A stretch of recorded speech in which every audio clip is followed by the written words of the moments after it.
I'm just going to talk to you today in my capacity as a money and guidance advisor at Staffordshire University about sort of the cost of living and how to manage your money, some tips and ideas that we can give to you, and suggestions to help you through. So a question we always give to our students is, before you spend your money, ask yourself, do I want it or do I need it?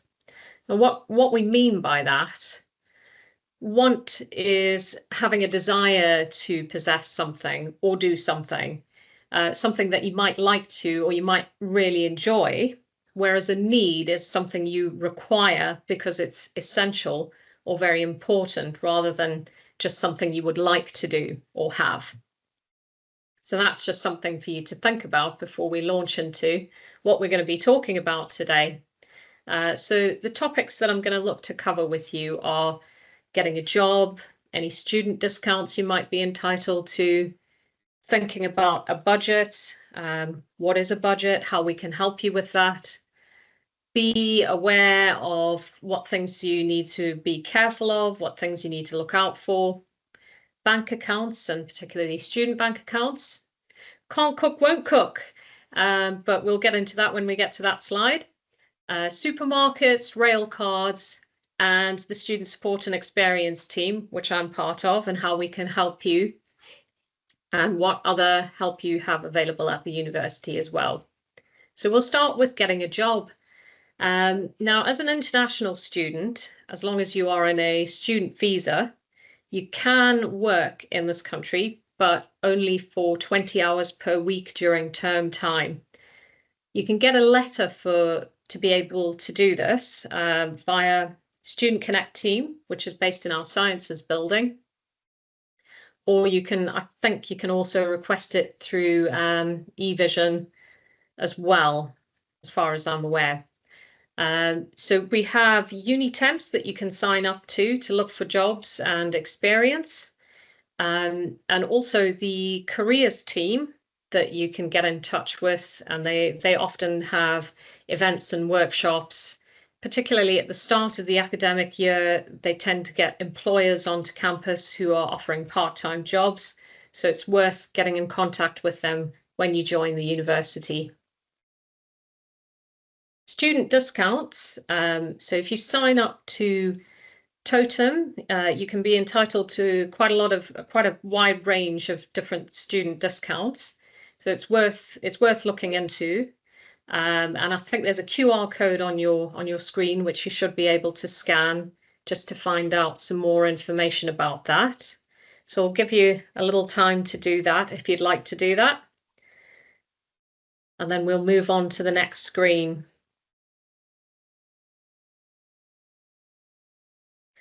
So budgeting really is having a look at what income you have and how you're going to use that income, how you're going to manage it. Now, at the university, we have Black Bullion, which you can sign up for free as a student, where you can access lots of information on how to budget, budget calculators, and things like that. We also have quite a lot of information through our student SharePoint once you are a fully enrolled student, in terms of setting up your own budgets. So you can sign up for that once you join the university. Things to be aware of.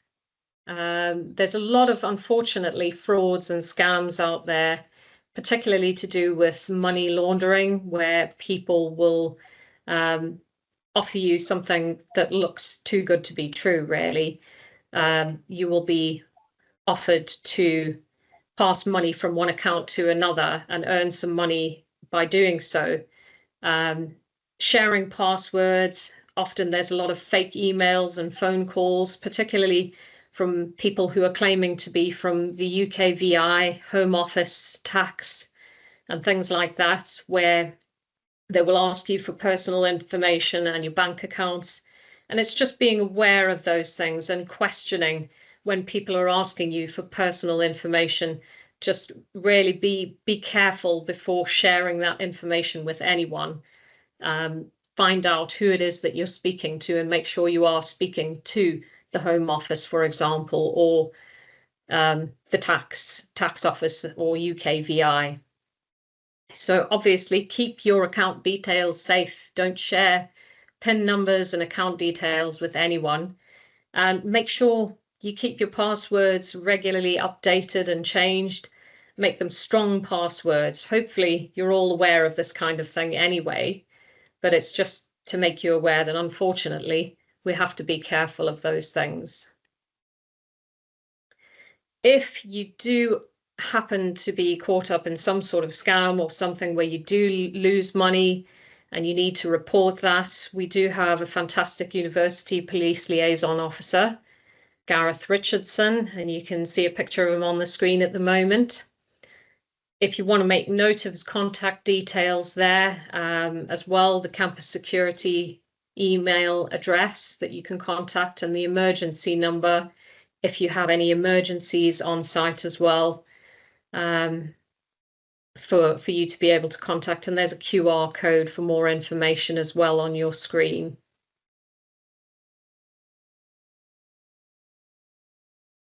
Student bank accounts.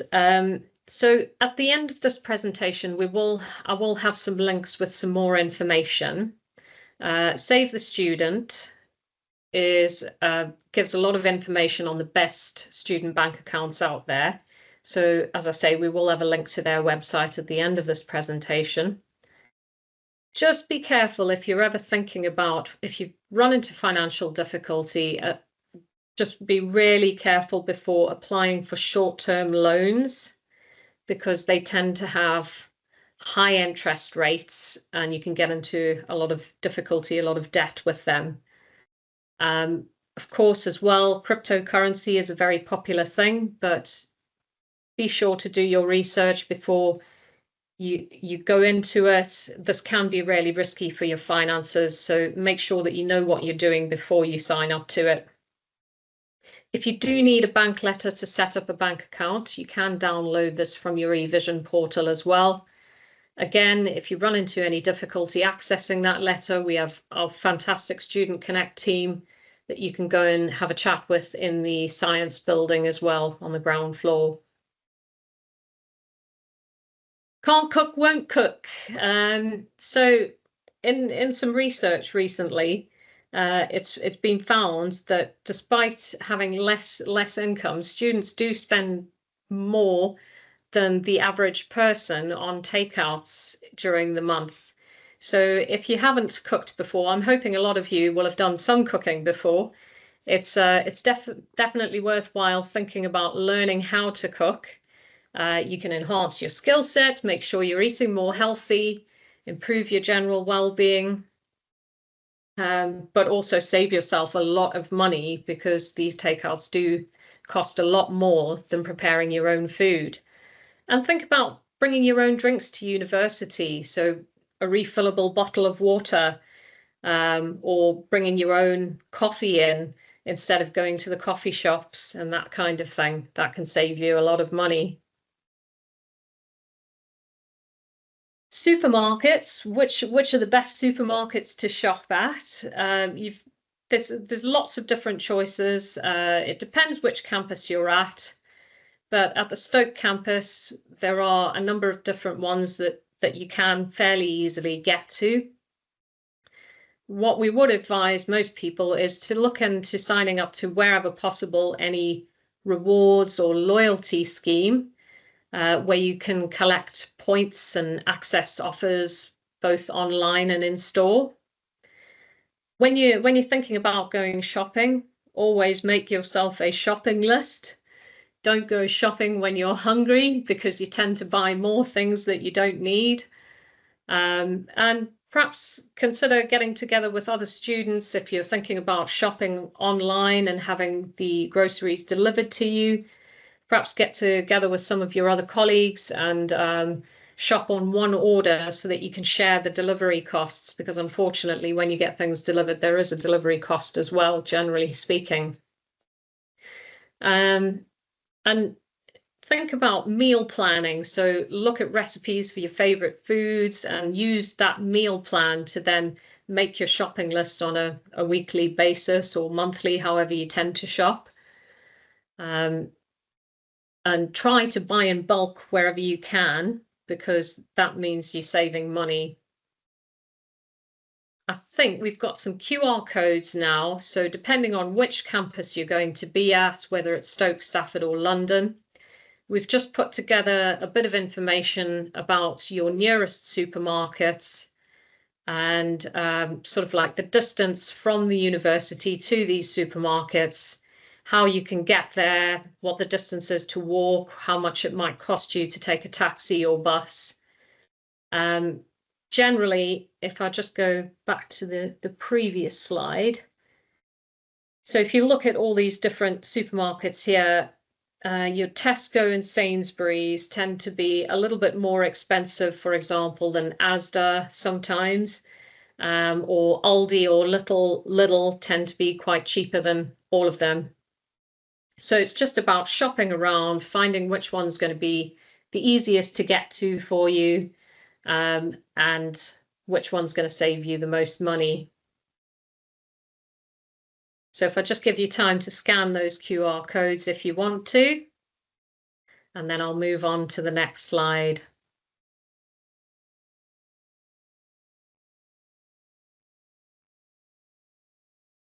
So if you're thinking about buying a rail card for getting around as well, you can get a 16 to 25 rail card, also known as the student rail card or young person's rail card.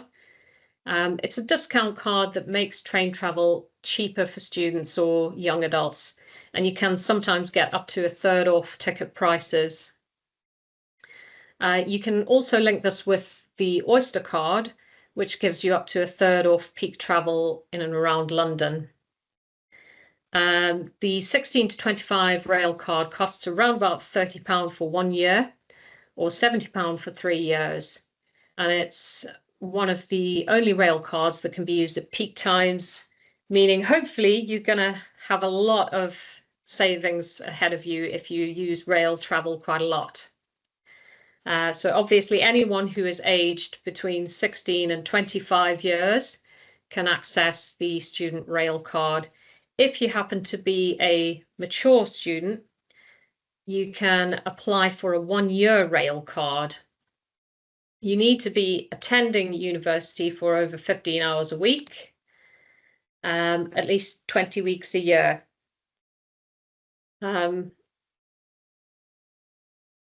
So if you have the NUS card or college university card, you can use that as proof of identity to be able to access those.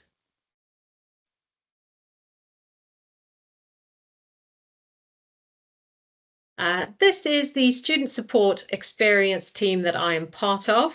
So there's a picture of myself there along with my colleagues Rachel Thompson, who is the money and guidance practitioner, our manager, and Dave Langley, Lucy Carr and Kate Rowe. And there is our email address there if you want to make note of that. So generally, if you want advice while you're at university, please do reach out to us. We'll go into a bit more about what we actually do as a team. So money and guidance, we cover lots of different things, from learning contracts to just reporting a concern. If you're finding living with other students difficult, anything like that, you can come and speak to us about anything really. But I want to draw your particular attention really to things like exceptional circumstances. So if you get to a point during your studies where you find you are struggling with being able to make an assessment deadline because you've had difficult personal circumstances or you've had medical or health issues, you can make use of something called exceptional circumstances to request for additional time to be able to complete that assessment. If at any point you are finding anything difficult in your studies, please do reach out to our team and come and see us. We are very approachable. We may not be able to fix everything, but we can certainly give you guidance and advice. We can also talk to you about things like withdrawal, breaks in study, course transfers, bursaries and scholarships, as well as sort of the whole money management side of things. And here is a QR code to the rest, kind of the wider team of student support services. So if you need support in any other kind of area, for example, if you're going through particular difficulty with your well-being and you just want to talk to somebody about it, we have a fantastic student well-being and safeguarding team that you can approach. We've got the wonderful international support team who can help with sort of visa compliance advice and that kind of thing. So make a note of this and do reach out for support if you need it. Also, I'd like to make you aware of our Students' Union clubs and societies, just a way of helping you to get to know other students on campus. There's lots of different things that you can look into joining that might be in line with your own personal interests. So it's worth making a note of that and having a look and seeing if there's something that you might want to join when you come to the university.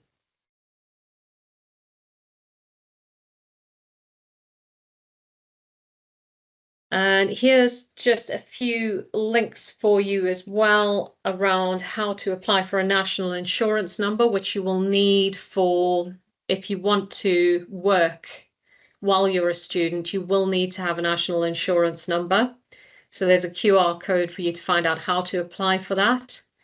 A bit more information about the kind of fraud, tricks and scams that you need to be aware of to avoid being caught out and losing money to people.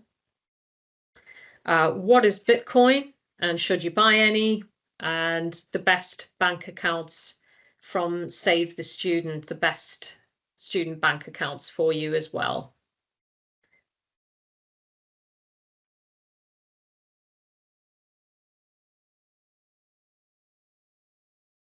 Thank you very much for listening.